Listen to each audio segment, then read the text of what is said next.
In the 16th century, the Portuguese navigator, Ferdinand Magellan, set out on a journey to find a new route to the Spice Islands. He was determined to be the first European to circumnavigate the globe, and to claim new lands for the King of Spain. He sailed westward with a fleet of 5 ships and over 250 men, ready to face any challenge that lay ahead. One of his stops was in the Philippines, where he came across the island of Mactan. There, he met the local chieftain, Lapu-Lapu. Magellan, seeking to establish trade and friendship with the natives, offered gifts and presents to Lapu-Lapu, but the chieftain refused, seeing the arrival of the foreign ships and the men as a threat to his people and their way of life.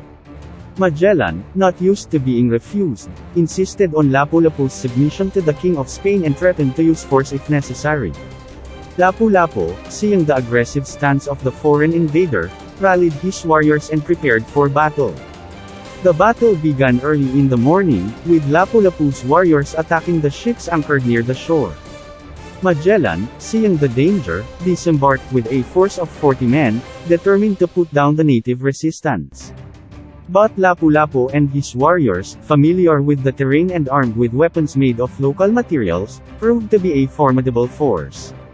The battle was fierce, with both sides suffering heavy casualties. Magellan, used to the ways of European warfare, was shocked by the ferocity of the natives and their unorthodox tactics. Lapu-Lapu, on the other hand, seeing the invaders as a threat to his people, fought with all his might. Magellan, realizing that the battle was not going in his favor, decided to engage Lapu-Lapu in one-on-one combat. He charged at the chieftain, his sword in hand, determined to end the battle quickly.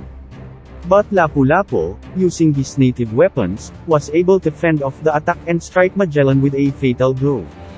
The death of their leader was a heavy blow for the remaining men of the fleet, who were soon overwhelmed by the native warriors.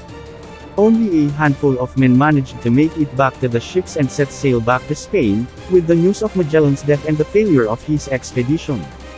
Lapu-Lapu, on the other hand, emerged as a hero and a symbol of resistance for his people. He continued to rule Mactan and defend it against any foreign invader.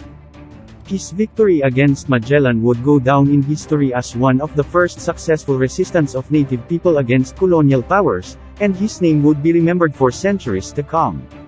The end.